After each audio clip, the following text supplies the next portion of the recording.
So this is, akalain mo yun, no? I think this is the last Sunday of February. Tama po ba? Last Sunday na ba?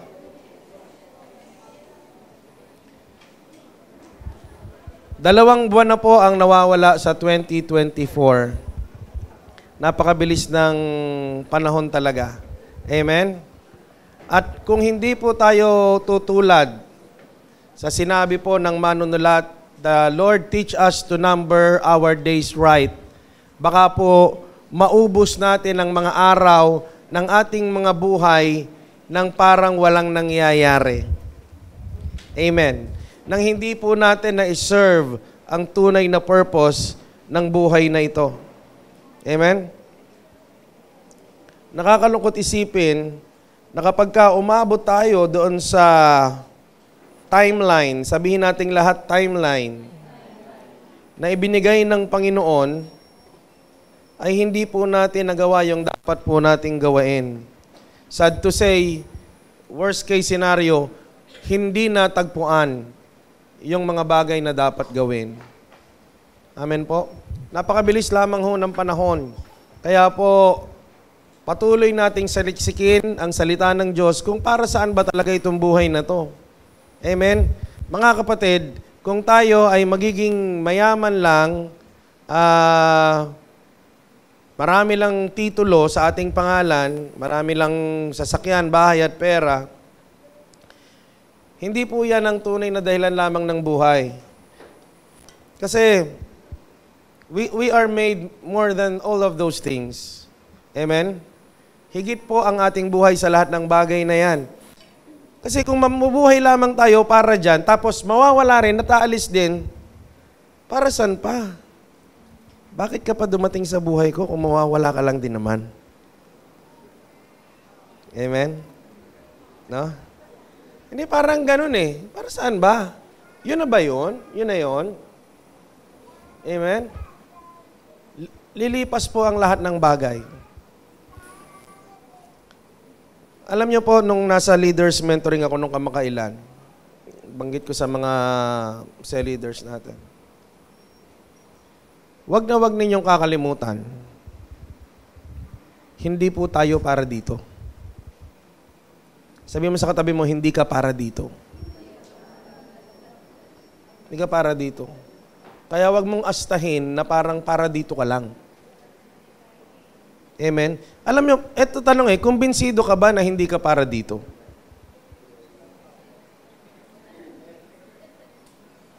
Alam niyo po, isang katunayan para for us to be convinced na hindi po tayo para dito, sigurado aalis tayo dito. Hindi to permanente. Amen? Sabi mo ulit sa katabi mo, this is not permanent. This is not permanent. This life is not permanent. Aalis po tayo dito. At pupunta po tayo doon sa permanent. Amen? Pupunta tayo doon sa tinatawag na eternity. At yung eternity na yan ay dalawang klase. It's either eternal life or eternal death. Ang eternal life, sabi sa John 3:16, for God so loved the world that He gave His only begotten Son, that whosoever believed in Him will not perish but have everlasting or eternal life. Eternal life can be found in Jesus Christ. At pag walang Jesus Christ, ang kabaligtaran nun, eternal death. Amen? Minsan may mga nagsasabi, grabe naman kasi. Bakit ba naman meron pang eternal death, ba't hindi na lang eternal life? Alam nyo po, parang ganito yan kasimple, no? Ang sabi sa Panginoong Hesus, ano daw siya? Light in the darkness. Yan, light in the darkness. Kaya merong kanta niyan eh. Ngayon, alam nyo po, nagtuturo ako ng physics eh. Sa totoo lang, ang tunay na katatayuan ng lahat ng bagay is in darkness. Yun po yung reality. Everything is really in darkness. Bakit lamang po nagkakaroon ng light? Ba't merong light? Ba't may liwanag? Tingnan mo yung katabi mo, nakikita mo yung mukha niyan. Ba't mo nakikita? May liwanag. Ba't may liwanag? Kasi merong pinanggalingan ng liwanag. Pag itong ilaw na to, pinatay natin, madilim. May konting liwanag galing sa labas, pero galing sa araw. Kaya kapag kagabi, na ang mundo ay nakatalikod sa araw, madilim. Amen? Kaya sabihin mo sa katabi mo, huwag kang tatalikod. Magdidilim ka. Amen? Kasi minsan ganun the source of light ng buhay natin, the source of life ng buhay natin din, walang iba galing sa Panginoon. In the absence of the source of life, there is only death. Like in the absence of the source of light, there is only darkness. The same thing sa init, sa heat. Sa totoo lamang po, everything is in total coldness. No? Coldness ba? Tama ba? Meron bang coldness? Yung malamig talaga. Kaya lang po umiinit, merong source of heat. Pag walang source of heat, malamig. Ganon po yun. Sa outer space, extreme na ang lamig doon. Pag malayo ka sa mga source of heat. Sino nakapanood nung ano? Hindi ko alam kung Infinity War yun eh. Infinity War, yung Avengers. Si Spider-Man at saka si Iron Man, napasakay doon sa outer space. Tapos yung isang alien, ginawa nila, binutas nila yung, yung spaceship, napalipad sa labas. Ano nangyari ro sa alien? Instantly nagyelo. Bakit? Kasi nga, talagang, if I'm not mistaken, yun yung absolute zero Kelvin. Yun yung wala nang ilalamig. Yun yung pinakamalamig na state. Amen? Kaya po, wag sisisihin ng tao ang Diyos sa kanyang kapahamakan. Kasi nagkaroon tayo ng kapahamakan, napunta tayo sa darkness, napapunta tayo sa death, because of the absence of God in our lives. Wala kasi tayo sa Panginoon eh. Wala si Jesus. Kaya nandun yung offer kung gusto ba natin tanggapin si Jesus sa buhay natin bilang Panginoon. Amen? Sabihin natin lahat, Panginoon. 2 nights ago, I was sharing with some of my friends na nandun sa malayong lugar, online. Tapos nalito pa siya, sabi ko sa kanya, magkaiba yung Panginoon at saka yung God. Magkaiba yung Lord, saka magkaiba yung God. Sabi niya, magkaiba ba yun? Di ba si God, si Lord yun? Na? Di ba si God, si Lord yun? Sabi ko sa kanya, depende. Depende. No? Kasi para sa ating mga Pilipino, sa konteksto ng paraan ng pag-iisip natin ngayon, pag sinabi nating si Lord, ang nasa isip natin, sino? Si God agad. Amen? Ang nasa isip natin, pag sinabi natin si Lord, ang nasa isip natin, si God. Si God, God na talaga siya. Wala tayong magagawa ron. Lagi siyang God. Ang God, all-powerful, all-knowing, always present. No? Makapangyarihan sa lahat, may alam sa lahat, marunong sa lahat, at nasa lahat ng lugar. God. Walang makaaagaw sa Kanya nun. That is His state of being. But being Lord is different. Amen? Being Lord is different. Nung araw po, nung mga panahon na sinusulat ang Biblia, no, meron talagang practice na tinatawag na slavery. Normal po yun nung araw. Ngayon kasi parang napakasama pag sinabing slave. Pero nung araw, normal po yun. ilagay po natin sa konteksto sa panahon natin ngayon. Ano ba yung slave at yung master? Amen?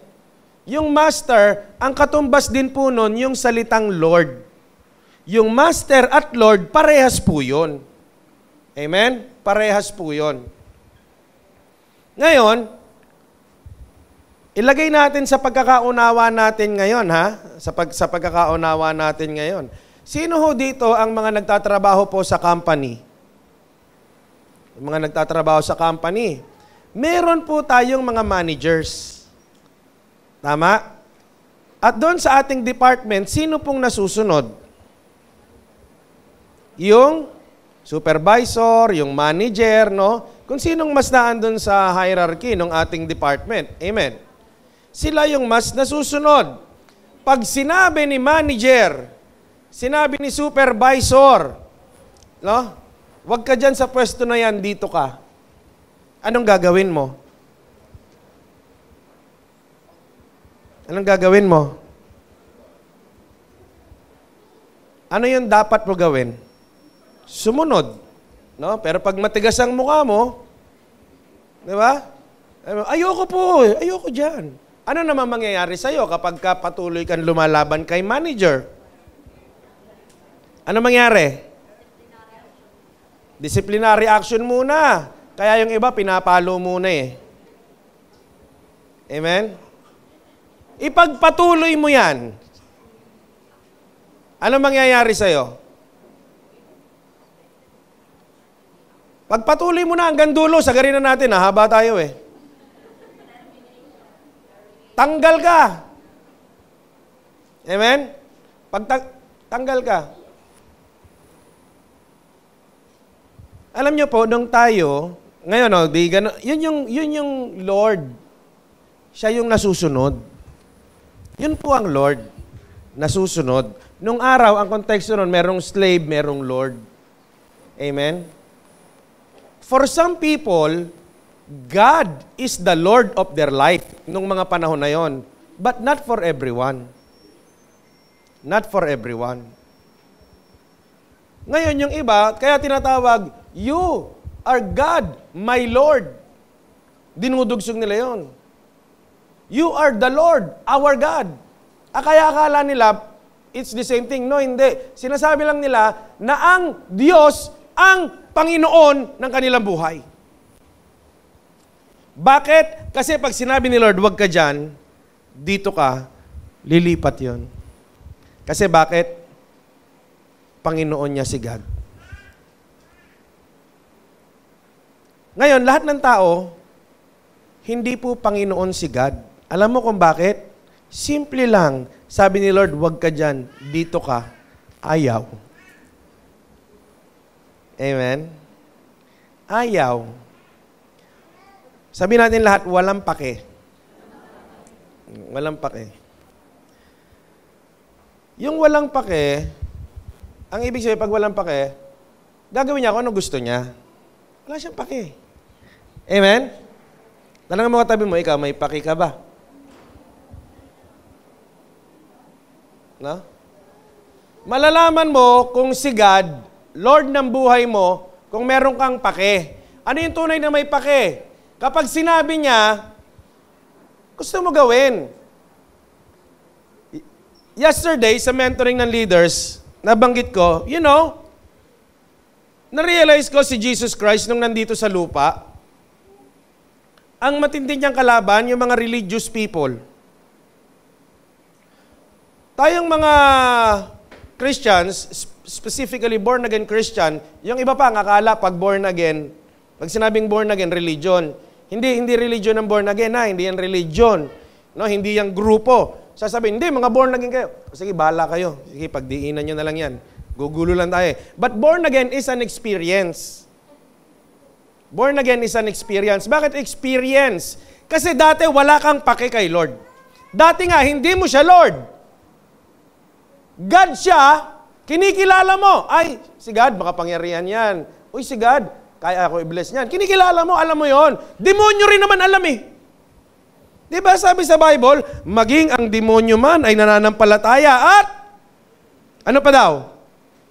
nanginginig pa. No? Yung demonyo, yung pananampalataya niya sa Diyos, yung paniniwala niya sa Diyos, grabe, nanginginig pa. Yung katabi mo ba, nanginginig?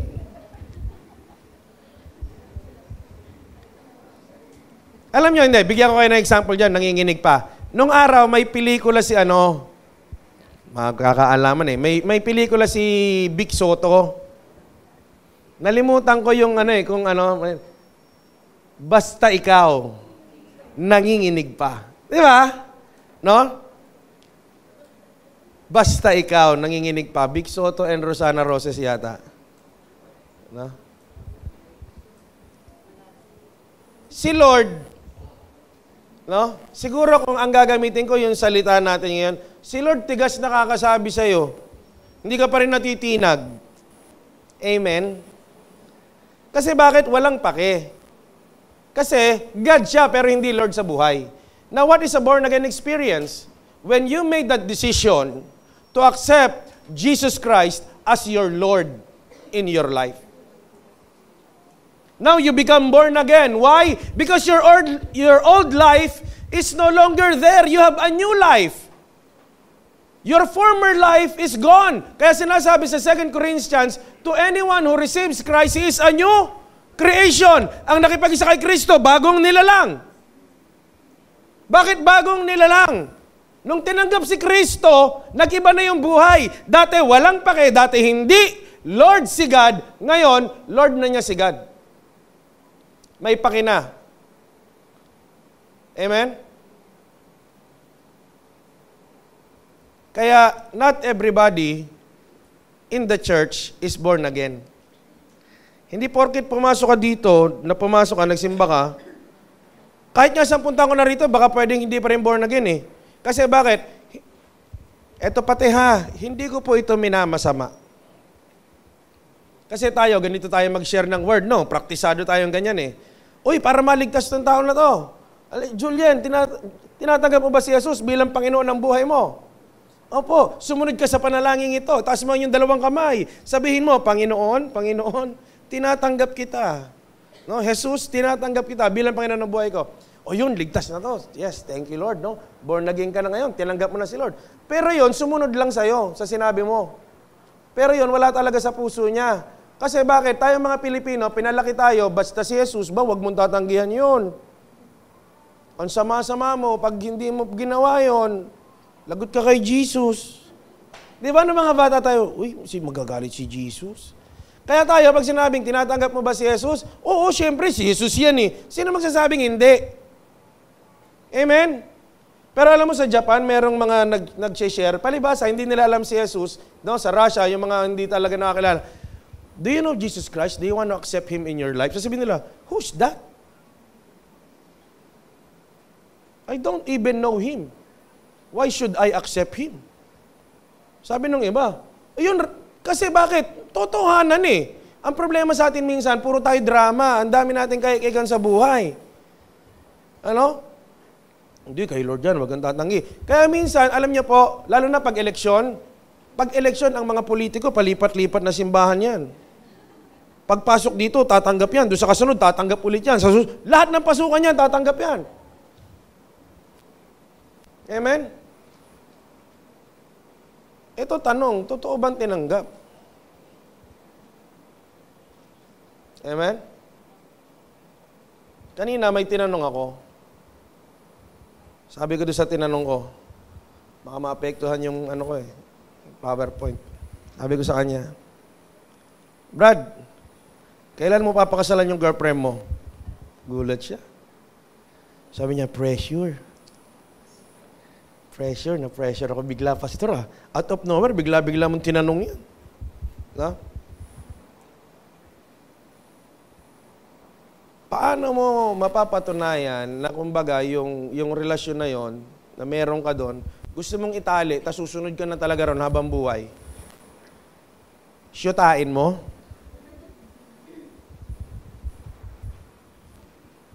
Naniniwala ba kayo na ang syota,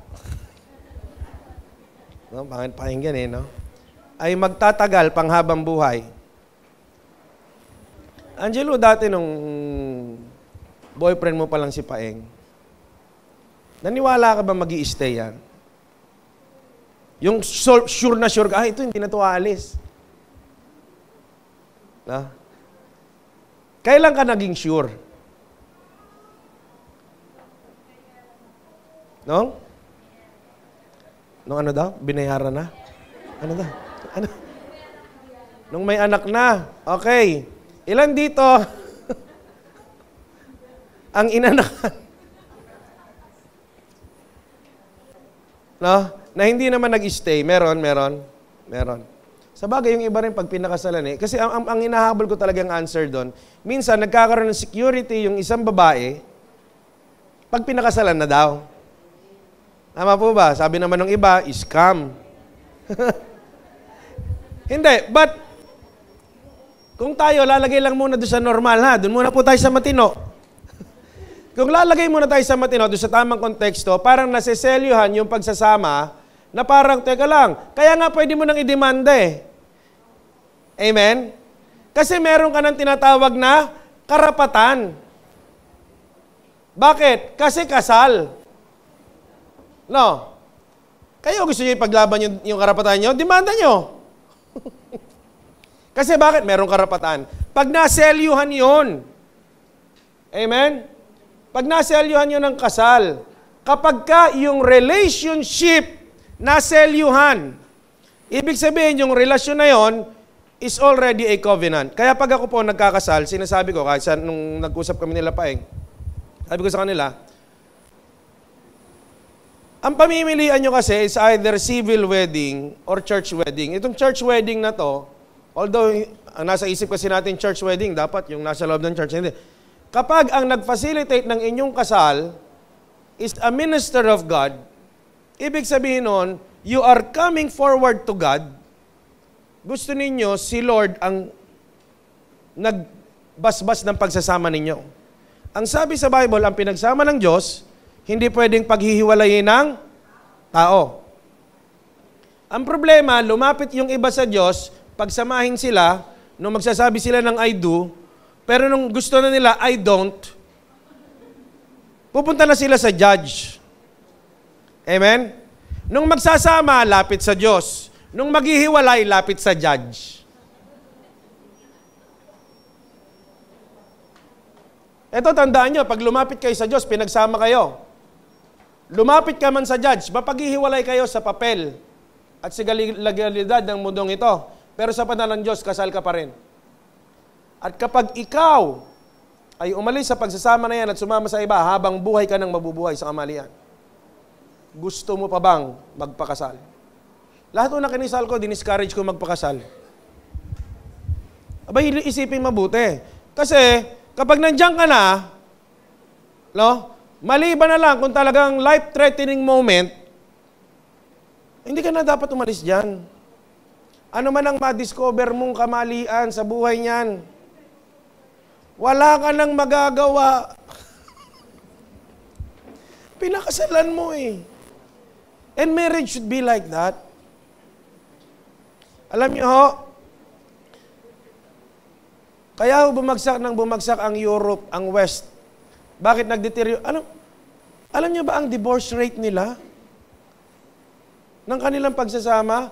Kaya ang dami ng broken marriages, broken families. At hindi lang ako permitted ng time But the effect of broken marriages, broken families in the lives of children as they grow up, malaki epekto sa kanilang mentalidad. Malaki ang epekto sa kanilang personality. Amen? Ang laki po ng epekto noon. Yun po ay isang peklat sa kanilang pagkatao na hindi na natin basta-basta maaalis. Amen? Kaya po husbands and wives, for the love of God, not only for you, but for your children as well. At syempre, ang Panginoon na binigyan natin ng ating pangako. Ipaglaban po natin. Yun po ang kailangan And I do believe, sa buhay naman ng mga tao, ang gusto naman nila mas maayos at ganap na pamilya. At mas mangyayari yan kung ang tinanggap mo sa buhay mo si Jesus bilang Panginoon. Siya ang masusunod. At dahil doon sa pagpasok ng mga tao sa relasyon na yon, no? Doon muna po tayo sa talagang sinasabi ko nga, normal na konteksto. Yung iba kasi in advance. No? Kailan ba inuuwi nung lalaki yung asawa niya? Dapat talaga, kailan? Pag kinasal. Yung iba kasi nga in advance. No? Pero on the typical context, nung pinakasalan mo, kaya mo yan naiuwi. At yung asawa mong babae, no, nung pinakasalan mo yan, pati rin naman ikaw, yung dati mong buhay, kalimutan mo na yon. No? Yung akala mo, makakapag-basketball ka pa anytime you want. No? Yung akala mo, makakagala ka pa sa mga tropa mo anytime you want. Wala na yon, kalimutan mo na.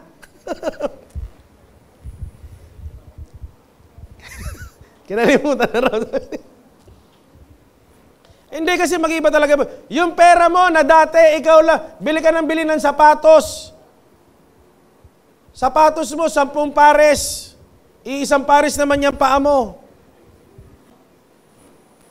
Tandaan mo yan, pagbili mo na yan, baka huli mo na yan. Yung dati mong pera, wala na. Hindi na sa'yo, yun lang. Amen? Yung anytime, wala na yan. Mawawala yan. Bakit? Dahil pumasok ka sa isang relasyon. Amen? Alam mo ang tunay na meron kang malalim na relasyon? Ito ang ibig sabihin ng meron kang malalim na relasyon. Yung karelasyon mo na yon, minsan kahit ayaw mo gawin, pero dun siya masaya, gagawin mo. Kahit minsan ayaw mo nga gawin pero dun siya sasaya, gagawin mo. Umamin tayo saglit, just for a while. No? Dito naman sa akin lang nakaharap yung camera. Sino ho dito, yung minsan inutusan ka ng asawa mo magsayaw, tapos sabi mo, ano ka ba, ginagawa mo akong mukhang ewan. Sabi mo, hindi mo ako love. Hindi mo ako love. Yung iba nakita ko, nasa TikTok nga Napuwersa sabi ko, Brad, tibay mo, hindi ko kaya yan Ano? Napuwersa ka, kalalaki mong tao, laki-laki mong tao. Di mo?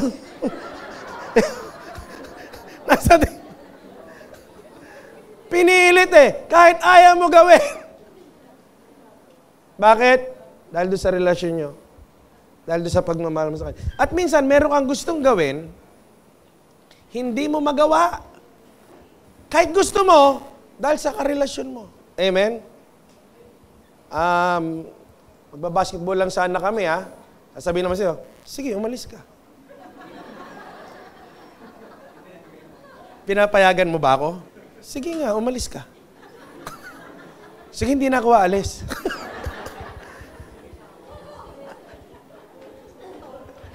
Di ba? Ano? Hindi ko ba minsan malaman sa kanila kung ano ba talagang ibig sabihin nila? Sige, umalis ka, pero pakiramdam mo, hindi ka dapat umalis. Parang may masamang mangyayari sa'yo. Relationship. Amen? Ngayon, ito tanong. Kaya mo yan naiuwi kasi naselyuhan yung relationship. Amen? At maaaring yung relasyon na yan, yung asawa mo, hindi naman ganun ka-perfecto yan. Pero araw-araw nagbabago naman. Tama po ba? Nagsisikap mabago para mas matuwa ka. Tama po ba? At nagmamature, di ba? Nagmamature yung relationship, di ba? Tayo papasok sa langit, hindi dahil perpekto kang tao. Tayo papasok sa langit kung totoong nakipagrelasyon kay Kristo. Kung totoo na si Jesus, tinanggap mo bilang Panginoon, may paki ka na yung gusto niya, na minsan kahit hindi mo gusto, dahil gusto niya, gagawin mo dahil Panginoon mo siya Yun yung relationship niyo He is the master. Gagawin mo. At yung ayaw niya, sisikapin mo rin hindi magawa. Pero ngayon nga, bilang mga tao, hindi tayo perfecto sumasablay tayo Pero ang mahalaga, nung nandun ka na sa relasyon mo sa Panginoon, araw-araw, is a journey in your relationship with God. You come to know Him more, you come to understand Him more, and with that, you come to love Him more. Kaya kasi kapag mas mahal mo yung iyong karelasyon, yung paggawa ng gusto niya, kahit minsan ayaw mo, nagagawa mo, kasi nangingibabaw yung pagmamahal mo sa Kanya. Amen? Tama po ba yun? Kasi pag mas mahal mong gano'n, alam nyo, natuwa ako nung ano. Ewan ko nandito merong parent sa school, mahal naman niya yung anak niya. Amo yung kalalaki, yung macho yung lalaki, yung maglakad nga, ganyan. Nag-birthday yung anak niya, tapos ang gustong-gusto ng anak niya, pants na pants siya ng Hello Kitty yata yun. Alam mo yung tatay, nag-mascot ng Hello Kitty dun sa school. Nag-mascot ng Hello Kitty, imaginein mo naman, parang mas matatanggap ko pang maging si Jollibee kaysa maging si Hello Kitty Sipin mo, kalalaki mong tao, dumadating ka ron, si Hello Kitty ka. Pero bakit walang ano yun? Isipin ko ba yun? Hindi! Mahal ko yung anak ko kaya ko gawin yan. Kaya alam nyo, yung the summary of the law, ang sabi ng Panginoon, ito ang kautusan. Ibigin mo ang Diyos ng buong puso, isip, lakas at kaluluwa. Yun ang number 1. Ang number 2, ibigin mo ang iyong kapwa gaya ng pag-ibig mo sa iyong sarili. Yan na! Yan ang buong kautusan. Yan ang buong relihiyon na sinasabi ng Panginoon. Yan sabi ng Panginoon, ito ang tunay na relihiyon. Ang ibigin ang mga dukha, ang tulungan ng mga nangangailangan, kalingain ang mga balo, ang mga ulila. Kasi yan ang pagmamahal. Amen? Kasi alam mo, pwedeng ang dami mong memorize na word sa Bible, ang dami mong alam sa Bible, present ka every Sunday. Sabi ko nga kahapon ito kasi religiosity. Yung parang ang gusto mo lang yung religion, kaya yung maraming tao may religion pero walang relationship kay God. Alam mo, pag sinabi religion kasi, dapat daw nagsisimba tuwing Sunday. Ikaw naman, simba. Upo. Kung ano ipapagawa, kain ka ng ostya. Mag-antanda ka dyan, magdaw-daw ka ng holy water, kung ano man. Kung anong ginagawa natin dito, tumayo daw, tumayo ka naman. Umupo daw, pumalakpak. Parang pag nagawa mo yung mga bagay na yon, may dumaan na offering, mag-offering. Yan, nagawa ko na yung gusto ni Lord. Ang meron ka lang nun, religion. Amen. Parang pakiramdam mo, nagawa mo na yung dapat mo gawin. Si Jesus may kinuwento. Meron 2 taong nagpe-pray. Yung isa, Pharisee. No, tagapagturo ng salita nung araw. Nagpe-pray yung Pariseo. At dun sa kabila, may nagpe-pray. Dati, kapag sinabing Pariseo ka, napaka-religious person mo. Ang dami mo talagang alam sa word. Tapos sa kabila naman, may nagpe-pray, tax collector.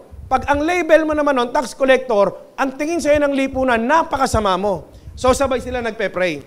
Eto na, nagpray na si Pariseo. Sabi ni Pariseo, Panginoon, maraming pong salamat kasi yung buhay ko, nag-church ako every week. Nakaka-church ako every week. Nag-attend pa nga ako ng cell group. At kasama pa ako sa prayer meeting. At salamat ako, nagtatites ako. Thank you Lord, kaya ko mag-tites. At Lord, thank you din kasi nagpa-fasting pa ako every week. Thank you Lord, nagagawa ko lahat yung mga yan. Hindi katulad nung makasalanan na yun, Tinuro niya yung tax collector, di katulad niyan. Yung tax collector naman doon sa kabila, nagpe-pray. Sabi sa Bible, yung tax collector, nakaganon lang. Hindi man lang makatingin sa langit, hiyang-hiya. Kasi, alam niya, makasalanan siya. Tapos habang nagpe-pray siya, sinusuntok niya yung dibdib niya. Kasi yun yung nararamdaman niya talaga noon Sabi niya, Panginoon, patawarin mo ko, hindi ako karapat-dapat sa iyo. Makasalanan ako. Hiyang-hiya siya sa sarili niya.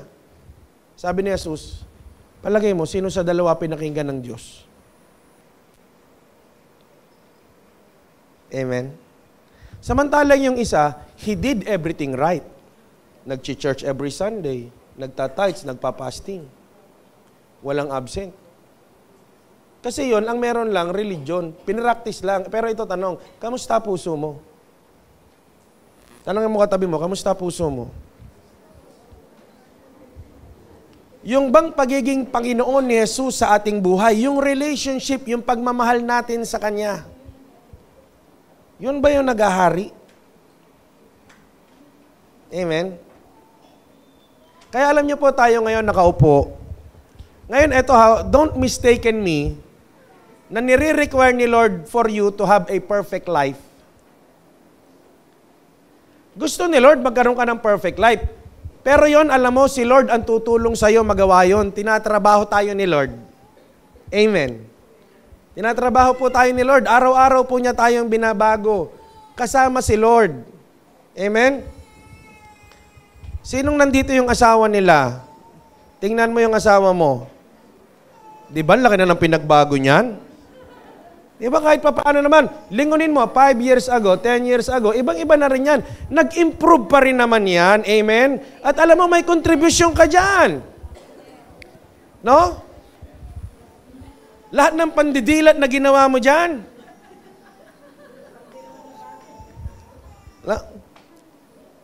Nakakontribute yung pagsasama ninyo, nagbago sa inyo pareho.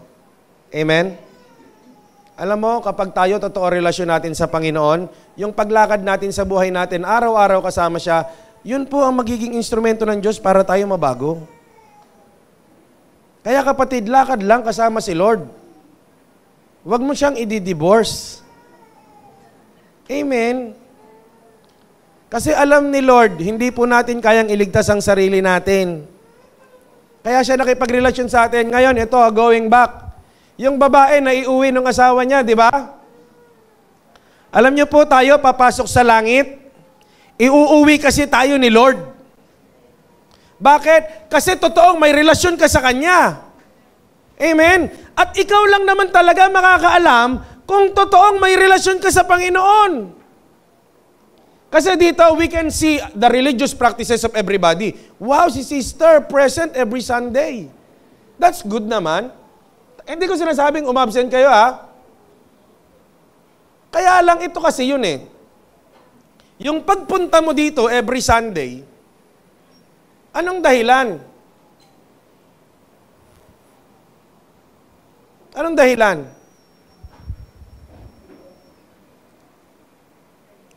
Brad, ilang beses ka ba dumalaw kila Angelo dati? Nung girlfriend mo pa lang? Once a week?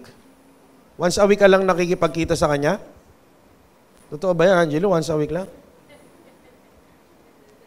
Matipid ka, ha? Pero minimum yon. No, minimum. Once a week. Pero lumalagpas din ba minsan? Anong ginawa mo nung di ka na nakontento sa once a week na dalaw mo? Buti na lang alam ko. Anong ginawa mo?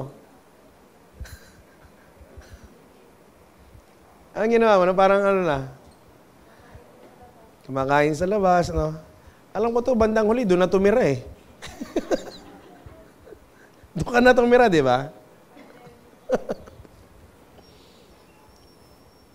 Alam nyo, when you love someone and you have the capacity to be with that person, once a week is not enough. Amen? If you love someone, kaya yung mga yung mga nagka-crush nung high school, di ba? Bigla kang magtataka, sasabihin ng anak mo, sana Lunes na, sana Monday. Biglang gusto nang pumasok ulit. Tuwan-tuwa ka naman, akala mo gusto mag-aral. Ba, sana Monday na ulit. Pero yun, gusto lang makasama, gusto lang makita si crush. When you love someone, when someone is very important, minsan nga kahit sa mga tropa, kaibigan, amen. Mga tropa mo, di ba? Kaya nga minsan, yung ibang ang kasama ng lalaki, sa sobrang kagustuhan makasama yung tropa, tumatakas sa bahay. Amen? Makita mo lang naman, nandun lang sa isang upuan sa kanto, nakaupo doon sa tabi, nagse-cellphone lang sila pare-parehas. Masaya na sila nun. Ba't ginagawa yon? When you love someone, once a week is not enough. Kaya alam nyo, ano dahilan, kaya mo gustong mag-church every Sunday? Kasi ba, mahal mo si Lord? Amen? Kaya sabi ko rin sa mga nasa music team, yung mga kumakanta rito sa music team, sabi ko, oy, kapag ikaw gusto mo kumanta, tapos pagdating ng preaching, nawawala ka, mag-isip-isip ka kung bakit ka nagsisimba. Meron ako nakitang memes ba tawag doon? Memes, yun sa video clips. Meron doon, yung meron mga gorilla, yung nakpila-pila sila, biglang umaalis. Sabi, music team, after praise and worship, after praise and worship, yung music team, biglang mga nag-aalis, mga nagmimerienda sa baba, umaakyat kung saan. Saan pupunta? Ba't ba kayo nagsimba? Amen? Ka ba nagsimba?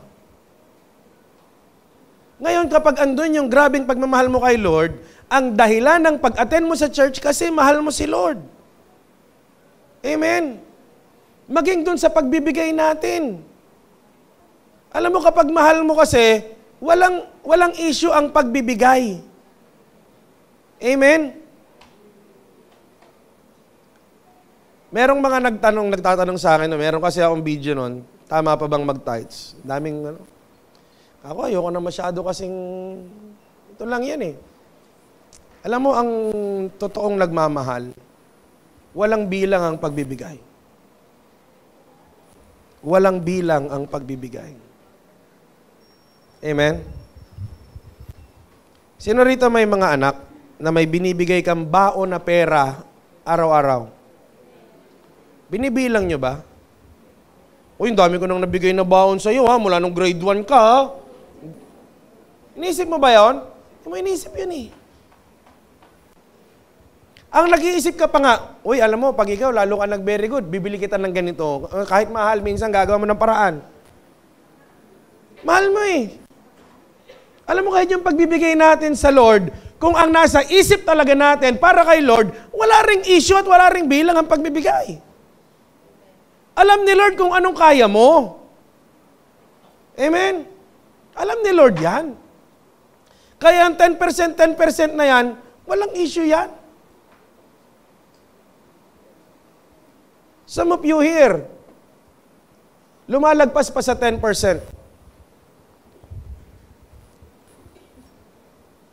Bibigyan ko po kayo ng heads up. The finance of the church, kung ano man yung total collection every month, no?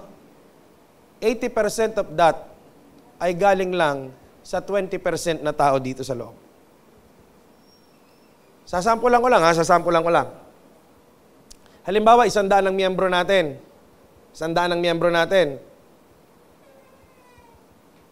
Yung 80,000, halimbawa tapos 100 ang miyembro natin, halimbawa ang collection natin every month, halimbawa example 100,000. Yung 80,000 sa 100,000 galing lang sa 20 tao. Hindi po dahil mayaman sila, kung hindi dahil nandun yung maturity at pagmamahal nila sa Panginoon. It doesn't count. Amen? It's not an issue. Kapag naandoon yung ating pagmamahal. Ngayon, ito ang magiging tanong sa bawat isa. Do you want to experience God's faithfulness in your life? Alam nyo, there is no issue with God's faithfulness. Amen? Walang issue sa faithfulness ni Lord. Palagi siyang magiging matapat sa iyong buhay. Alam niyo po kung kailan mo hindi mararanasan ang katapatan ng Diyos sa iyong buhay?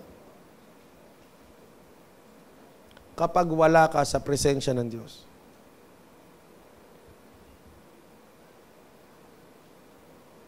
Alam mo, yung sa mag-asawa, sample lang sa mag-asawa, yung kita ng asawang lalaki ay naandun sa kanilang family, mararanasan ng kanyang karelasyon kasama pamilya hanggat siya nandun. Pag nananatili siya doon. Amen? Yung proteksyon ng asawa. Amen? Halimbawa, mag-asawa kayo, no? Si Kuya Larry, halimbawa, si Ate Lisa, naglalakad na ganyan, kasama. Tapos may mga aaway kay Ate Lisa bigla. Sabihin niya, ano yung gawin ni Kuya Larry? Tatakbo kaya si Kuya Larry? Teka lang, di ko kaaway to. Sa'yo lang yan. Kaya mo na yan. Yung kaya yung gagawin. Hanggat nandun yan sa tabi ni Kuya Larry, protektahan niya yan. Amen? Kaya lang, mawawala yung protection na yon kapag si Ate Lisa wala dun sa presensya ni Kuya Larry. Amen? Tama po ba? Ang proteksyon ni Kuya Larry na andon pag nandun siya sa presence ni Kuya Larry. Gusto mo ba ang protection ng Lord nasa sayo? Yung, tapat ang Diyos dun eh. Ito tanong. Nananatili ka ba sa presensya ni Lord? Amen? If we want to experience God's faithfulness in our lives, we need to remain in the presence of God. Amen?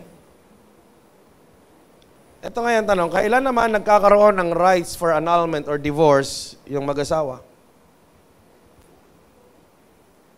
Kailan? Kailan meron nagfa-file ng divorce? Or kailan may nagfa-file ng annulment? Kailan?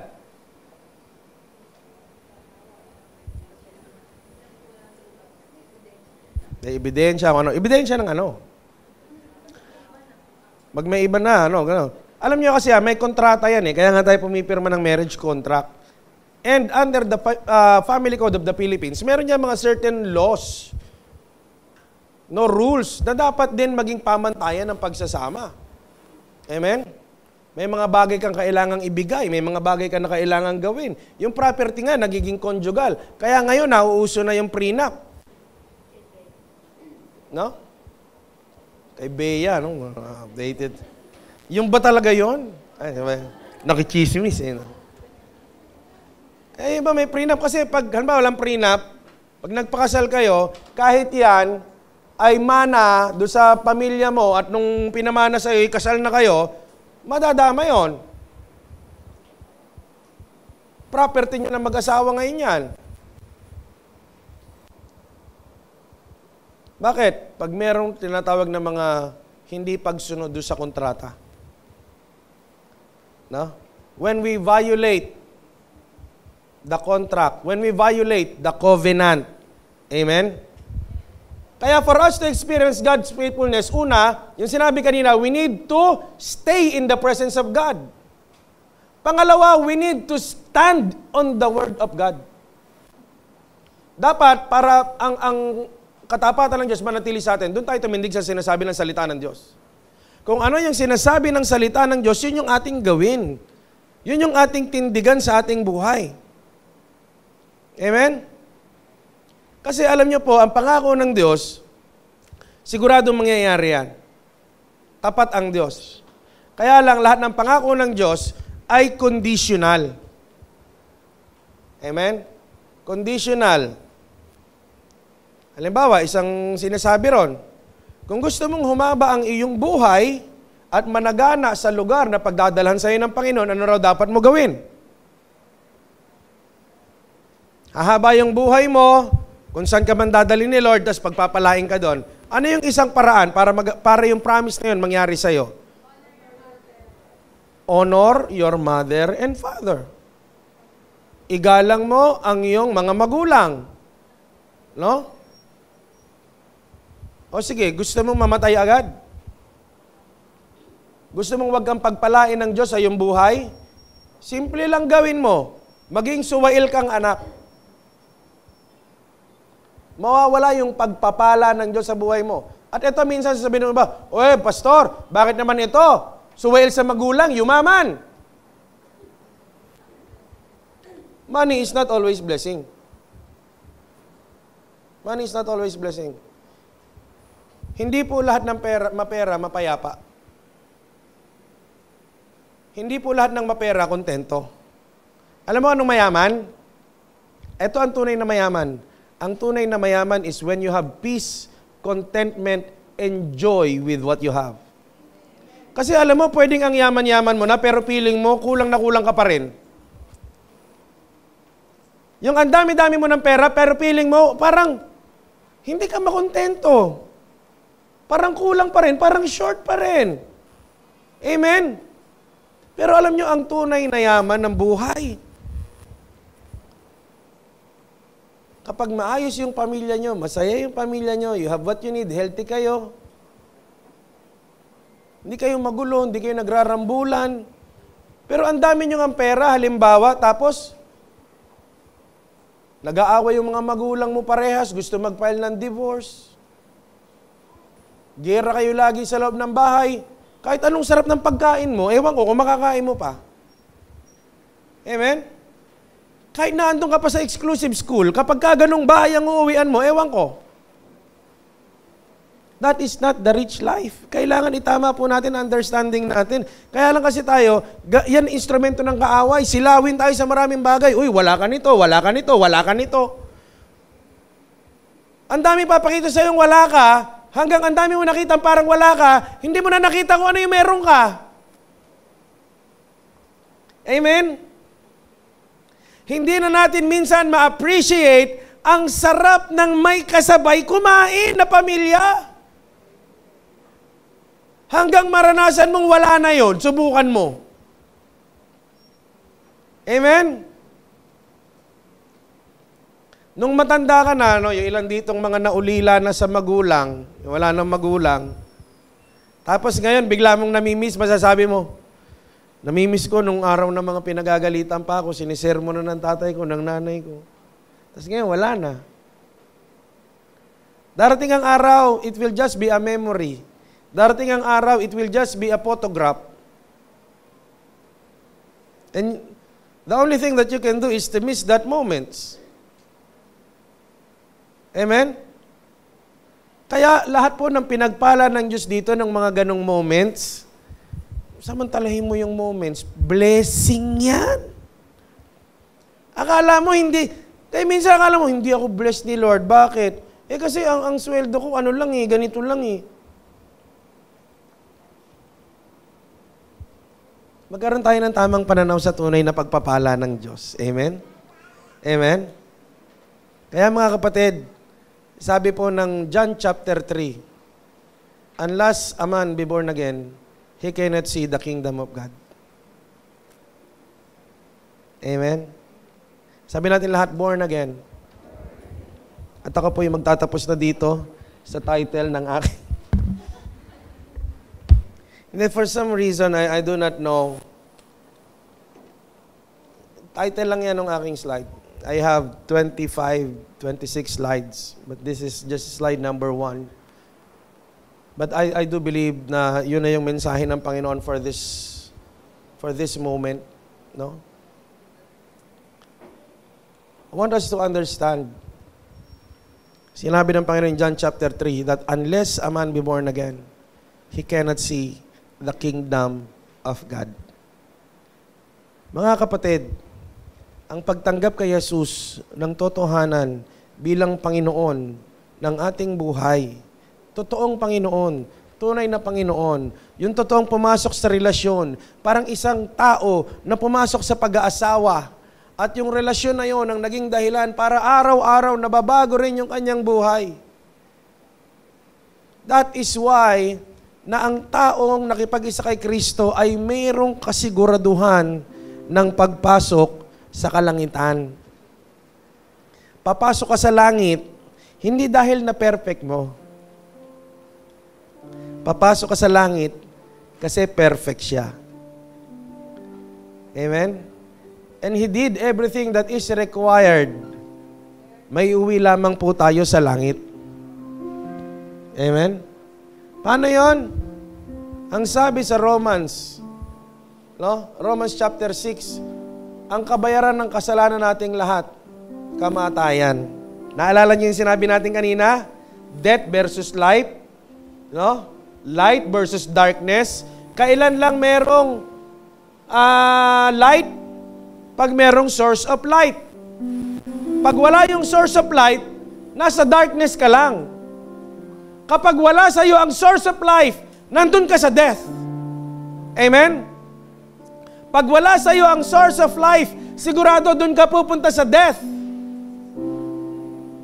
And the requirement, dahil sa kasalanan nating lahat, ang lahat ng nagkasala ay nakatakdang mamatay. For the wages of sin is death. John chapter 6 verse 23. Ang kabayaran ng kasalanan ay kamatayan. At lahat tayo nagkasala. Kaya tayo lahat dapat nakatakda mamatay. But God loves you so much. Pupunta ulit na John chapter 3:16. Ngunit ganun na lamang mahal na mahal ka ni Lord. Ang ginawa niya, siya yung nag-satisfy dun sa sinasabi na yon. Ng kabayaran ng kasalanan, kamatayan. Ang ginawa niya, siya yung namatay. Tinanggap niya yung kamatayan. At hindi lang madaling kamatayan. Ilang hagupit, pagpasa ng mabigat na krus, hanggang kamatayan sa krus ang tinanggap ng Panginoong Hesus. Bakit? Katulad ng mga taong pinuntahan namin sa kulungan kahapon. Ikaw man ay ako ay nakakulong. Nakakulong sa gapos ng kaaway. Nakakulong na nakatakdang mamatay in the absence of the Lord Jesus Christ in our lives. Death should be satisfied. Ang kabayaran ng pagkalaya natin sa kulong na yan, kailangan merong mamatay. Kaya ang ginawa niya para tayo makalaya dun sa pagkakulong na yon, siya nagbayad, siya namatay. Ngayon ito tanong, ang sabi kasi dyan, Romans chapter 10 verse 9, but the gift of God is eternal life through Jesus Christ. Ang regalo ng Diyos sa pamamagitan ni Kristo Jesus ay buhay na walang hanggan. Ngayon, ito yung tanong. Kailan mo makukuha ang isang regalo? Kailan mapupunta sa iyo yung regalo? Pag tinanggap, kasi yung iba nagbigay ng regalo, hindi tinanggap. Pero yung isang regalo, kaya mapupunta sa iyo at ma-enjoy mo yung benefits ng gift. Kasi nasa iyo na kung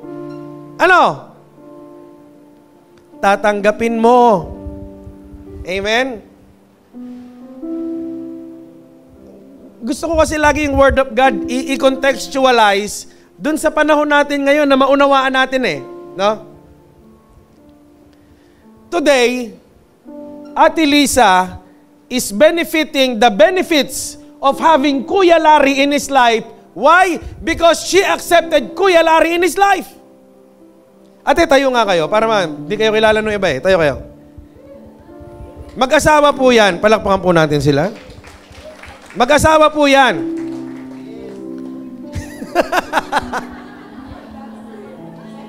Ate Lisa is benefiting the life of having Kuya Larry. Na natatamasa niya yung pagkakaroon ng Larry sa buhay niya. Paano nangyari? Nung tinanggap niya, nung pinapasok niya, nung nag-involve siya, nung nagrelasyon sila, totoong relasyon magkasama, na iniisip niya yung maiisipin ito. Nagagawin niya kung ano magpapasaya siya rito. Magsisikap siya. Hindi siya perpekto. Hindi perpekto, pero nagsisikap. Karelasyon Iiwasan mo talaga yung mga bagay na ayaw. Karelasyon Kaya naiuwi.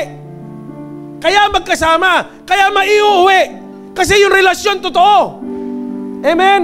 At kailan nag-umpisa? Nung tinanggap. Nung pinapasok. Nung nakipagrelasyon. Amen? Tayo po na kayo. Kaya ang Diyos ay palaging magiging Diyos, ngunit ang Diyos ay hindi laging Panginoon. At ako ay papasok sa langit, hindi dahil ako rin ay perpekto. Ako ay papasok sa langit because I also made that decision. That decision to accept Jesus in my life as my Lord and my Savior. And every day I learn from Him. Every day He is changing me. I'm not perfect. But because of the relationship that I have with Him, I walk with Him every day. I talk to Him every day. Tinatanong ko pa, Lord, ano pa bang gusto mong gawin ko? Ano bang gusto mong mangyari sa akin? At kung yan magpapasaya sa'yo, di, Lord, okay. Sabi nung kaibigan ko nasa Romania, ano bang napala mo nung naglingkod ka kay Lord? I have security in my life and I have God. Sabi niya, anong mga ginibap mo? Tinanong niya ako, ang ginibap mo? Isip ako, papunta rin ako dapat ng Libya doon sa pinagtatrabahoan ng tatay ko. Sabi nung amo ng tatay ko, gusto niya ako kunin as planning engineer doon sa kanilang company it was a petroleum company. Binata pa ako noon. So it was a very big opportunity. 3 months ka magtatrabaho, 1 month bakasyon, yung 1 month mo na bakasyon, kung magkano yung sweldo mo ng bakasyon, yun din ang sweldo, ng may trabaho. So sweldo ka rin ng bakasyon, kung magkano yung sweldo mo ng regular na may trabaho ka. Ganun ka lang, pabalik-balik. Ay, maganda sana, binata pa ako. But God told me, Alan, you have to stay here in the Philippines and you have to pastor young men and women. Sa youth ako una nagpastor Tapos ang offering ng church, puro barya, kasi puro high school. Wala ko allowance nun Pero mabait yung mga, sabi nila, uy, bigyan natin ng allowance si pastor, may allowance yung pastor natin. Binigyan ako ng 100 a week.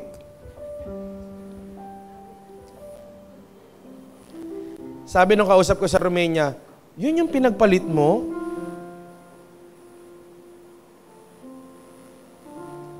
Alam mo, pag mahal na mahal mo, ang dami mong kayang ipagpalit. Amen? Mahal na mahal mo. At alam ko, yung pinagpalit ko, when I have God, I have everything I need in my life. Amen? Nananampalataya ba talaga tayong tunay na ang Diyos ang may-ari ng langit at ng lupa? Na ang Diyos ang may hawak ng ating buhay, kalusugan, at lahat ng yaman sa mundo? Magtiwala tayo sa Kanya, sa Kanyang katapatan. Amen? God is faithful.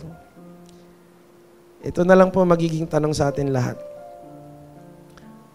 Are you born again? Tinanggap mo na ba siya talaga sa buhay mo? Hindi na ikaw yan.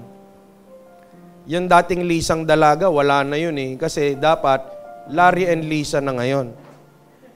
Oo, pagka bumili ng lupa yan, by law, mag-apply ka sa Pag-ibig. Tapos dineclare mo, married ka. Ang titulo niyan, Larry married to, ganito, kadikit mo na yan. Conjugal yun. No? Bakit? Nakipagrelasyon Nawala na yung dating Lisa na single. Hindi na. May Larry na laging kadikit. Amen? Now, are you born again? Nagawa mo na ba yung decision na yun talaga? Nagawa mo na ba yung decision na yun? Na talagang, katulad ng sabi ko kay Ate Lisa, tinanong ko kanina, paano mo natamasa yan? Una, nag-umpisa, nung sinagot ko. Paano mo nalaman sinagot ka na, Kuya Larry? Feeling mo lang? Meron ganun feeling mo, mag-boyfriend kayo Kailan nalaman na sinagot na? Julian, kailan nalalaman pag sinagot na? May sinagot ka na ba? Wala. Mabuti naman. Pero kailan nalalaman? Laging taga-tawa Ano mo yan? Supporter ka niya. Kailan malalaman pag sinagot na? Pag narinig mo, sabi niya, oo, tayo na. Mga to, kilig na kilig pa rin Diba nung narinig mo yung confirm? Kaya nga sabi ng iba, uy, wag mo sasabihin sa kanyang mag-boyfriend kami. Pag nalaman niya, break na kami. Di ba nung narinig mo? Tapos lalo nang nasa Eliha, nung tinanong na, will you marry me? Yes. Lalo na nung kinasal na, I do. Tapos, sure na. Tinanggap na. Sila na. Romans chapter 10. If you confess with your mouth that Jesus is Lord, you will be saved. If God will hear it from your mouth, believe it in your heart. Amen? Nakukuha natin. Kapag narinig ng Diyos mula sa iyong bibig, na tunay mula sa iyong puso, na siya ay Panginoon, ikaw ay maliligtas. Kaya ka maliligtas kasi sinagot mo. Tinanggap mo yung relasyon, yung regalo, yung offer. Who wants to receive Jesus Christ in their life today as their Lord and Savior in their life?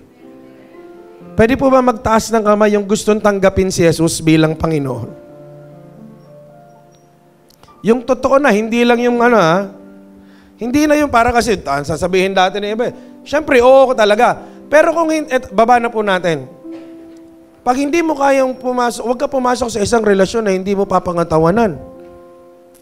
Amen? Pero grabe pagmamahal sa'yo ni Lord. Pwede po bang tayong lahat ay magsitayo?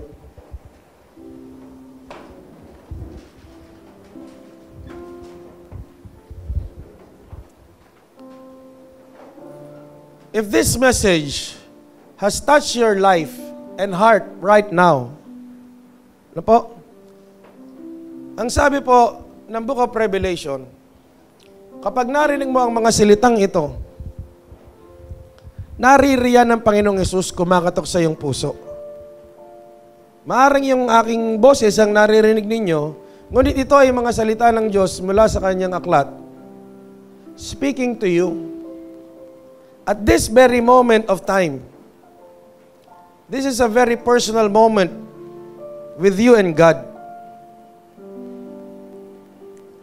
And the Lord has just asked you today,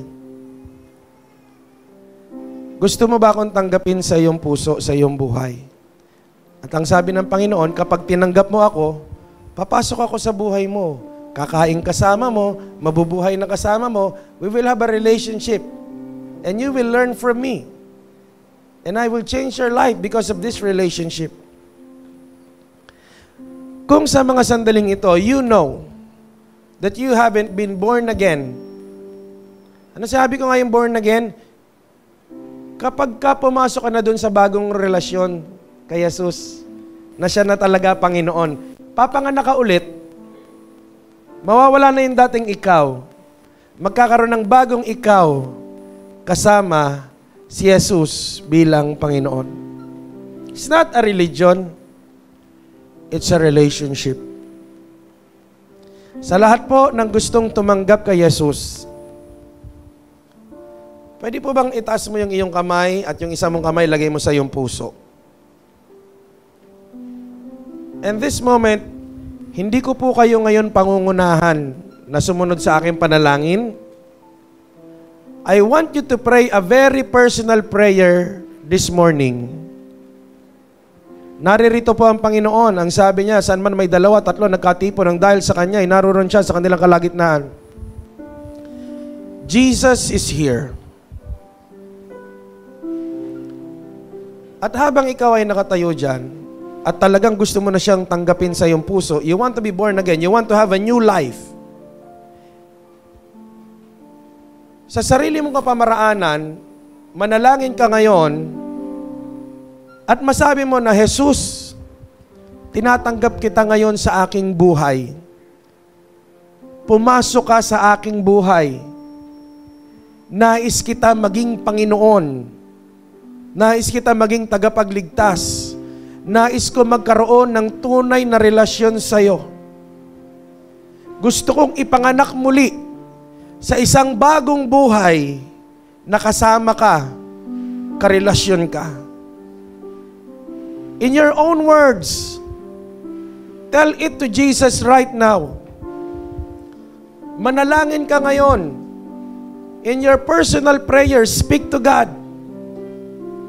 Speak to God right now. Tell Him personally, ikaw ang dapat sumagot sa Diyos. If you want to accept Him, tell Him, Lord, I accept you. Lord, I want you in my life. I want to receive you, Jesus, as my Lord, my Savior. Tell it to Him personally. Tell it to Him.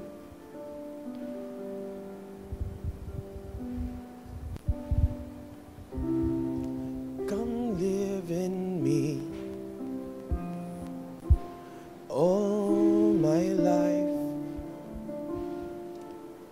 Take over.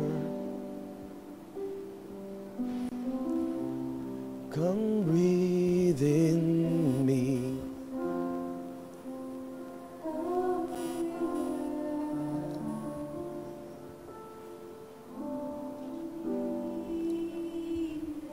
Minsan pa. Come live in me all my life. Take over.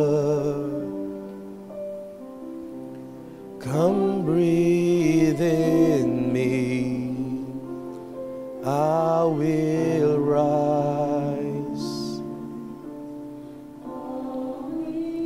For the last time, come live in me. Come live in me.